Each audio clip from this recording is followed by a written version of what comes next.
Well, hello there. It's Brantley Whitley and Brandon Roberts over there from the Insurance Pro blog.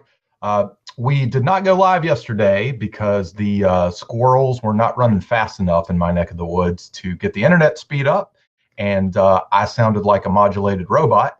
So we decided to kick the can and into Friday. So today we're going to talk about. This is not a direct continuation of the discussion we were having about ILETs the other day, but it is related because there are a lot of times that people will say things like, well, why would I want to set up an ILET and pay for the trust work and this and that and the other when I could just buy the policy, have someone else be the insured and have someone else own the policy and, just forego that whole complication of having the trust.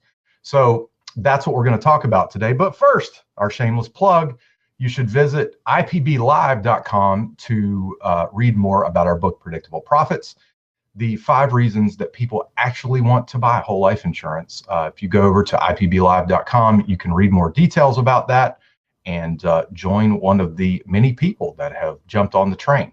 All right, Brandon, what are we talking about today directly? I left out the buzz phrase from this. The buzz phrase? Yeah. There was a little tiny correction I have to make to something that you said. Of course.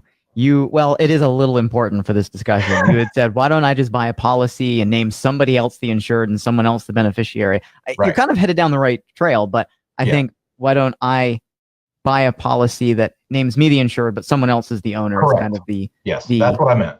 Right. The thing that you intended.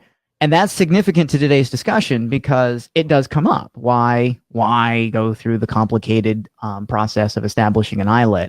I'll just give my son money and he'll buy a policy and name me the insured, and my 3 kids will just share the beneficiary designation. Absolutely. Yep. And the reason that that's a bad idea is because it commits what we call the Goodman Triangle.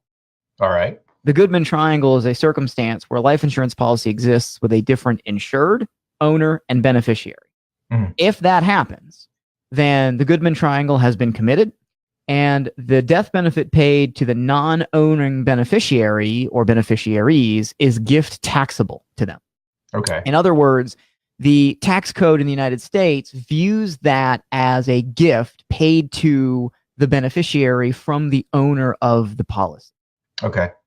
So if you're trying to circumvent transfer taxes by virtue of having one kid own a policy, but naming all of the other kids a beneficiary to that policy, you aren't going to avoid transfer taxes because they're unified in the United States, and the gift tax and estate tax are somewhat kind of tied to one another. There are additional implications that aren't quite as, Hollywood as the estate tax itself. Right. Because the Goodman Triangle creates a bona fide gift implication in any circumstance. So anytime there is a different owner, different beneficiary, different insured of a life insurance policy, the tax implication is that the owner is making a gift to the beneficiary. So any death benefit paid to the beneficiary in excess of $15,000 has a gift tax implication. Right. Yeah, this is one of those things that I wouldn't say that it's something that we get asked about a lot, but it usually comes about when an ILET looks like it might be the right solution for someone. And then they go and visit their friendly estate planning attorney and they find out how much it's going to cost.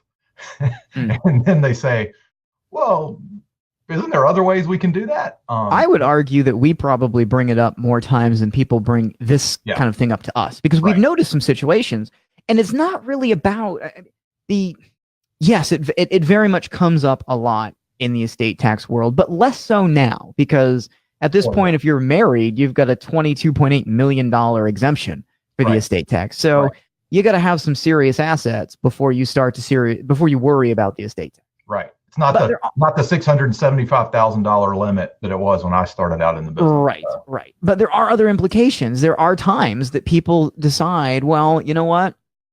My son's going to buy a policy on me, and he's going to what do I want to say? He's going to name himself and his sisters a beneficiary of this policy. And in those circumstances, the death benefit paid on that policy to his sisters upon mom or dad's passing is going to create a gift event, and it is gift taxable in that circumstance. Okay. Well, you had a couple of examples. I just did something really strange with the screen here. Bear with me, folks. Oh, now I'm here. Oh, that's interesting. We'll probably never get this corrected. There we go. All right. Technology, isn't it awesome? I know that you had a couple of specific examples, so why don't you at least let's just cover one of them. So let's point out that if a Goodman Triangle is committed, but the death benefit that's being paid is under the gift tax exemption, it's still there, but it doesn't have quite as bad an impact because it falls under the exemption. There'd be no taxes due. So let's say, for example, we've got three kids. One parent, they buy a policy. The outstanding death benefit's $45,000. One kid owns the policy. All three are named beneficiaries. Okay, well, so this is a pretty small policy in this case. Yes. If the parent passes away, that death benefit gets broken up amongst all three children equally. Let's just assume that's the way that it was set up. Right. And in that case, each child gets $15,000. That is the current exemption for gift taxes. So nobody has to worry about a gift tax implication. They're under the exemption. But let's say one of those kids passes away. If one of those kids passes away, now that equal split of the death benefit is going to rise. And so for one child, there's going to be a little bit of a gift tax implication. Assuming that one child that continues to live is the owner of the policy.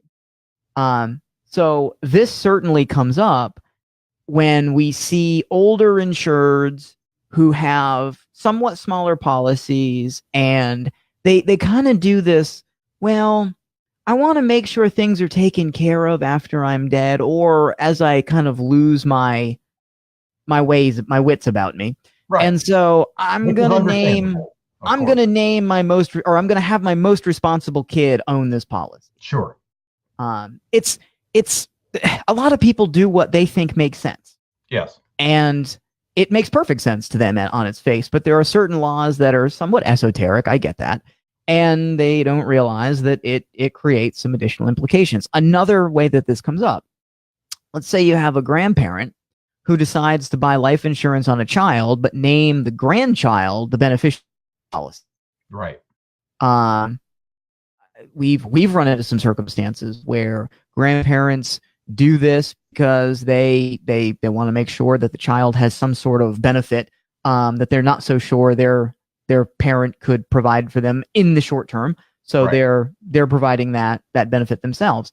Mm-hmm. The problem with that establishment where the grandparent owns the policy is yet again the Goodman Triangle has been committed. So any death benefit paid to the grandchild is now a gift made to that child on the behalf of the grandparent.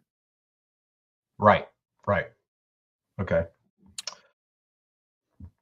So we're just hammering on the fact that it oftentimes comes up in estate tax planning situations, but it's not always an estate tax issue. Sometimes it's an issue that comes up because people do what seems straightforward and sensible to them, but it's caught up in a lot more complexity of U.S. tax code. Right, exactly. And it's just something that if you're an agent, if you're an advisor, and this is a scenario that one of your prospective clients or existing clients brings up and wants to discuss, this is just something you need to be aware of, to address with them. Right.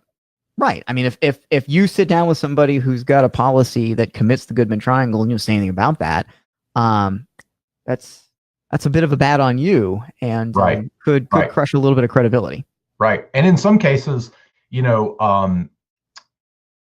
policy owners can make changes to policies without you even knowing. Yes. So, it's just something to be on the lookout for if you were to come across it. I'd like to think that insurance companies would always notify us when that sort of thing happens, but alas, we live in the real world. That system's not as airtight as we'd hope.